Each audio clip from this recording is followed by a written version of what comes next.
আগের দিনই বলেছিলাম যে এই পর্বে জুতা বিষয়ক একটা বই নিয়ে কথা বলবো। আসলে সেদিন বইটা খুঁজতে খুঁজতে পেয়ে গেলাম, অনেকদিন আগের বই। এবং এই বই নিয়ে কথা বলার আগে বইটা সম্বন্ধে একটু বলি। বইটা বাটা শু কোম্পানির 100 বছর পূর্তি উপলক্ষে তারা কালেক্টার্স আইটেম হিসেবে বের করেছিল। এবং আমি সৌভাগ্যক্রমে একটা বই পেয়েছিলাম এবং সেই বইটা পেয়েছি। অবশ্যই বলতেই হবে যে বাটা কোম্পানিতে দীর্ঘদিন, মানে 3 দশকেরও বেশি সময় বাটা কোম্পানির সাথে ছিলেন, বিভিন্ন দায়িত্বে তিনি ছিলেন জনাব ইকরামুজ্জামান। ইকরাম ভাই আমাদের এক বড় ভাই এবং ভীষণই কাছের মানুষ। তিনি একজন ক্রীড়া লেখক, ক্রীড়া বিশ্লেষক। তিনি এই বইটা আমাকে উপহার দিয়েছিলেন এবং সেই বইটা নিয়ে আজকে কথা বলি আপনাদের সাথে। আসলে জুতা নিয়ে আমাদের আগ্রহ কম না। আপনারা অনেকেই হয়তো আপনাদের কারোর কারোর বাড়িতে কাঠের জুতা, মানে খড়ম দেখেছেন। খড়মের আগেও কিন্তু জুতা ছিল।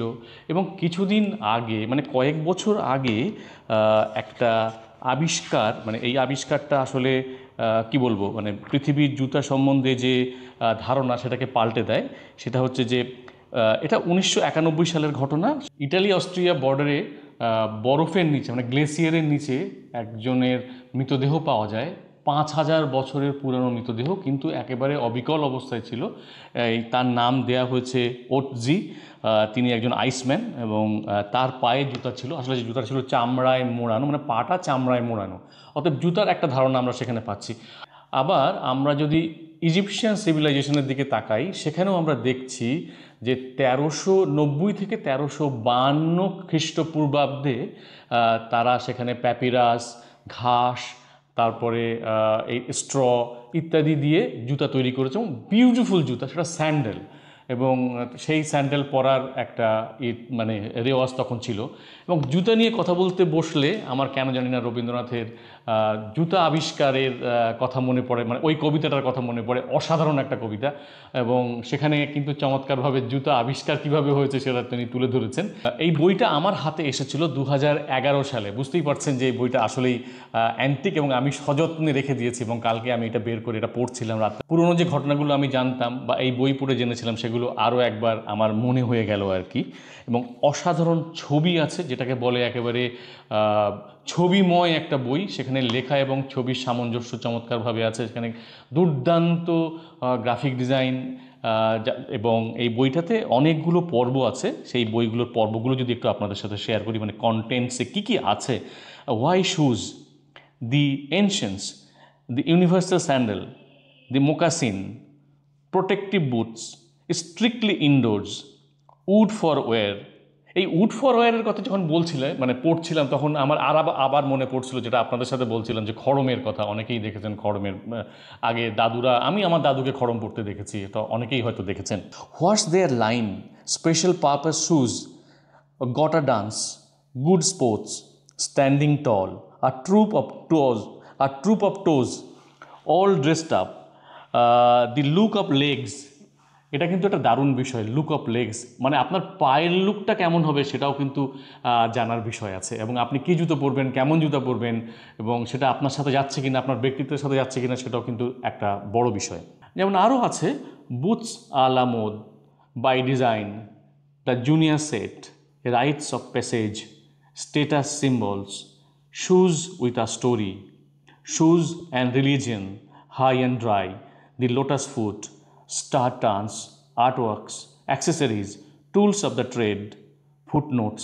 এই হচ্ছে মোটামুটিভাবে 60 পৃষ্ঠার একটা বই।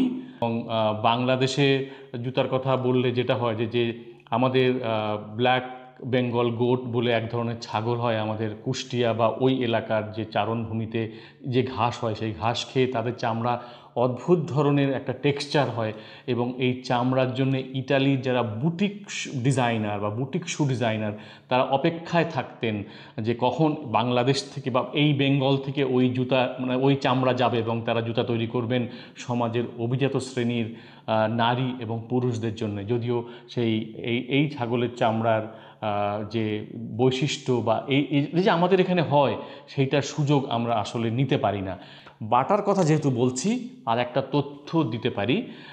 অবিভক্ত ভারতে জুতা যখন বাটা জুতা তৈরি করে, এমনকি মানে ভারত ভাগ হয়ে যাওয়ার পরেও বাটা শু কোম্পানির ভারতে যারা কাজ করতেন তারা সেই সময় হিন্দুরা বাটাতে কাজ করতে চাইতেন না, কারণ গরুর চামড়া দিয়ে জুতা তৈরি হয়, অতএব সেই চামড়া জুতা তৈরি হবে, অতএব সেই জুতা তৈরি করতে হবে কিংবা সেটা বিক্রি করতে হবে। তাই হিন্দু ধর্মাবলম্বী যারা তারা তখন চাকরি করতে চাইতেন না বাটা শু কোম্পানিতে। এই ধরনের তথ্য আছে।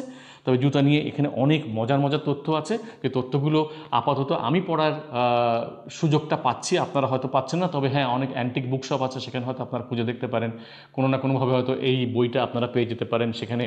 আর এই বইটা নিয়ে যখন কথা বলছি তখন আমরা অনেক কিছুই তো এখন বলি, সাস্টেনেবিলিটি, পরিবেশ বান্ধব ইত্যাদির কথা তো আমরা বলি। তো আমি যে জায়গাটা বসে কথা বলছি সেটা কথা বলতেই হয়। এটা হচ্ছে বিডিডিএল পিস পার্ক। এটা একটা বহুতল ভবন, এটা নির্মাণাধীন। এখানে সব কিছুই প্রকৃতি বান্ধবভাবে করা হয়েছে, এবং যেখানে আমরা বসে আছি এর ওয়ালগুলো কিন্তু মাটি দিয়ে তৈরি। এইটা একটা ইন্টারেস্টিং বিষয়, এবং এখানে প্রচুর হাওয়া বাতাসের জায়গা আছে, প্রচুর গাছ আছে, এবং এখানে আপনারা যারা আসবেন আপনাদের নিশ্চয়ই ভালো লাগবে। জুতার কথা বলে শেষ করি যে জুতা আমাদের ফ্যাশনের শুধু অঙ্গ না, আমাদের প্রতিদিনের জীবনের একটা অপরিহার্য অংশ।